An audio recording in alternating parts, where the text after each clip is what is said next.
All right, everybody, welcome to Bitten Apple TV.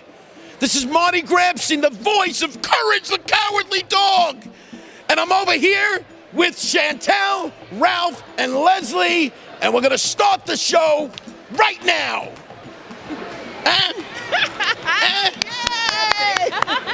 Hey guys, this is Cadma here from Bitten Apple TV in conjunction with the K from the radio. Now I'm here as Neelu down here at the Great Philadelphia Comic Con.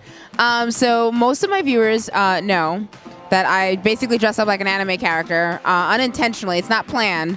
I think I'm going out on my real life RPG for some reason. I think I need like 5,000 rings. I'm pretty sure I could put Thanos out of business. You have a beautiful, beautiful collection. I'm very much in love with these hoods because I have trouble finding hoods that either fit or they destroy my hair or I look like I'm starring in Beavis and Butthead. You really are, and I really love what you have here. So please tell me a little bit more about your designs and where your creations really come from. I mean, being creative is not easy, so I need to know what your inspirations are. Well, honestly, I've been a seamstress my entire life. I started as a Civil War stitch counter seamstress at 9 and won my first competition. And then from there, I got into belly dancing, and they made nothing that fit me because I was tall. And a lot of it was synthetic and horrible. So I started creating belly dance pieces that were breathable materials, upcycled, and hand sewing all of it. And then from there, years later, a friend went, "Hey, how about this steampunk thing? You want to give it a try?" And I was like, "Sure, I can convert a skirt. It'll be fun. We'll see what happens." So I started creating steampunk things, like much behind you here.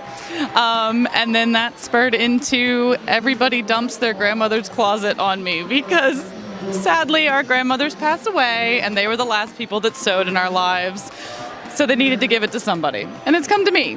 So thanks to all of that, I have upcycled everything that you can find into strange, interesting things. So it goes from anywhere from belly dancing, steampunk, and then everyday streetwear, and whatever comes out of my brain.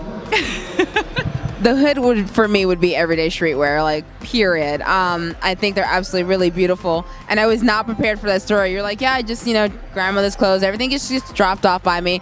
I think that's amazing, Ginger. By the way, she's not a real redhead. Her name is really Ginger, and I think that is awesome. It's like a superhero. The superhero like sews in the daytime, but at nighttime she's kicking butt. My God, you won an award for that at 9? Absolutely. I don't even know what I was doing at 9. I mean, I might have been fiddling with like the Commodore, but that's about it. Like, that's all I had.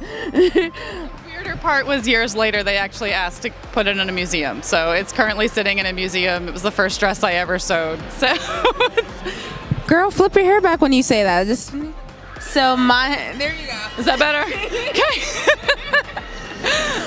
So when it comes to each of these creations, which one is your actual personal favorite? Because as an artist, you always kind of pick one that you're like, that's the one I love the most. I mean, honestly, what's been growing lately has been these crazy fairy costumes, which was something I never thought I'd get into because I've never liked tulle in my entire life.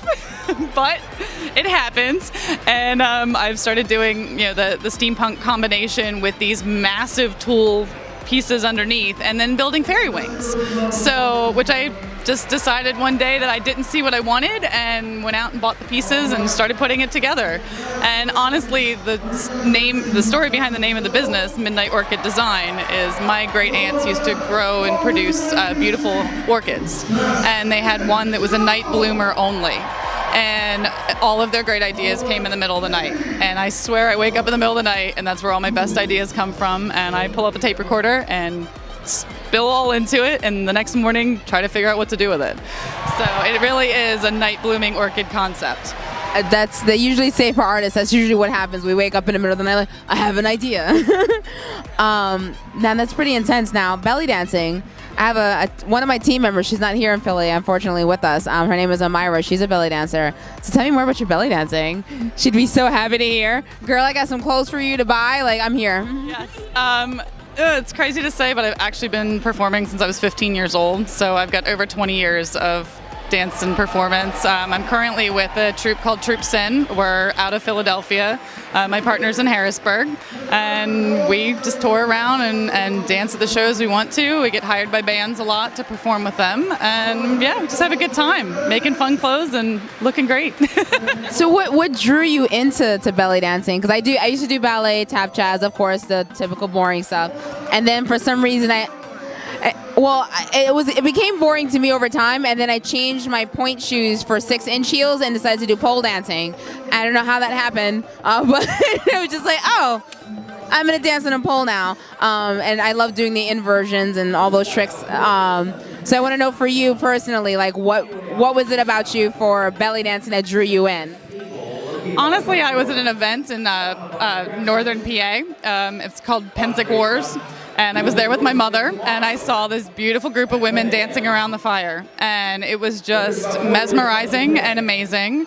And my mother was watching me, and she's like, do you want to learn how to do that? So she and I stood in the shadows, and she taught me how to do some of my first movements in belly dance. And then I moved to Pittsburgh and met some amazing troops out there, and the ladies just brought me into their community, and that's where a lot of it started. So I do a ton of tribal fusion, and yeah. Your mom just won all the kudo points that my mom just lost, because she put me in ballet. Like, I'm just saying, like, I love you, but you just lost some points right there. I'm just saying. That's incredible, and it takes a lot of strength to do that, and of course to like keep up doing it. So like, I applaud you for that. She sews and she shakes her booty, man. Are you single? Like, I mean, because like, Taken, I'm sorry. Darn it. 15 years, love the man to death. He's actually off playing somewhere else right now. That you are an incredible, talented woman, and I think this is amazing. Now, for those who, I'm staring at this piece behind you, and I hate being broke. Where can people find you when they're like, hey, or Myra? Hint, hint, employee. If you're looking for some new belly dancing pieces, or maybe you're like me and you need to find a decent hood. I mean, this hood will actually cover my big head. That's perfect. I need that. I need that in life. Where can they find you? I'm on Facebook. I, of course, have an Etsy page, Instagram, and a website. So midnightorchiddesign.com, and that's where you can find me. And I'm actually here local in Phoenixville. So make sure you guys check her out. Oh my God, this is so... There's going to be some B-roll after this interview to show off all the amazing, beautiful things that she has here. I'm very much in love with you, but I have competition now. Thank you so much. thank you. Bye.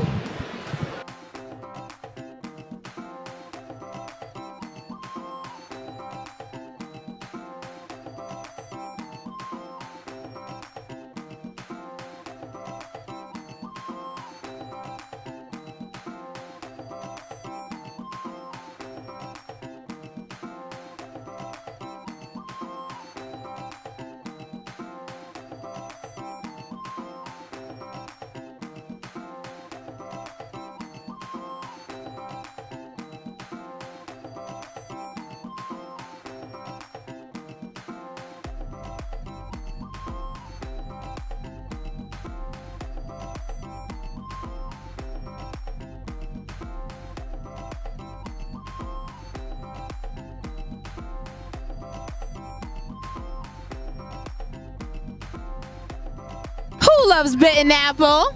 Oh, Kel loves bitten apple. I do. Ooh, the bitten apple, y'all.